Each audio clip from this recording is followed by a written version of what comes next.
ঢাকা ঢুকে আর ভাল লাগে না। কতদিনে যে ঢাকা খাটা মোর বাদ হবে, আর ভালো লাগে না। এম করিয়া ঢাকা খাটা ভালো লাগে।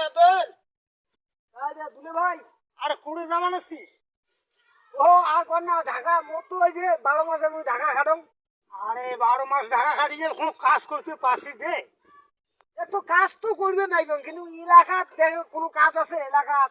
কালকে 10টার সময় তুই যাস মোর বাড়ি, তো আমি কাজ দেবো, ভালো কাজ দেবো। আর ঢাকাতে কাজ কি করছে রে? কোনো করবি পাচ্ছিস? কাজ দিবেন? কি দে কাজ দাও, কাজ দেন তো। আজকে বউ সবাই এত কষ্ট করুন কে কি জন্য? আরে ঢাকা যায় মোর স্কেচ চলাই ভাল আছে। স্টেজ চলা উঠলে বাদ দে তো। তুই মোর কালকে কাজ করে, কালকে তো মোর কাজ করবো, তো কাজ দেখে দে, ভালো কাজ দেখে দে, সেই কাজ করতো তুই। আয় উন্নতির ঘর করে। বুঝলে ভাই একটা কথা কম, বললে জ্ঞান মুখ দেওয়া হয় নাই। ইয়ে থেকে মুই ঢাকা যাই স্কেচ চলাই, আরে দিন গেলে 200-300 টাকা কামাই করিম।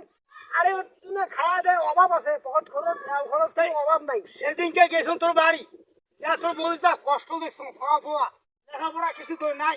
খাওয়া পোয়া খালি যে নালসা করে ব্যবহার নিচ্ছে, তার পয়সাও দিবে পাস না, গোস করবে পাস না। তুই কি করি মেলা কামাই যতক্ষণ না হয় বড় বাসে এক আরে 200 টাকা। লেখাপড়া না থাকলে গেলে খাওয়া পোয়া তো মানুষ হতে পারবি রে?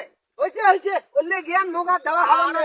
দেখছো শুন শুন কেন শুন। সময় নাই, হ্যাঁ সময় বাস ধরা হবে।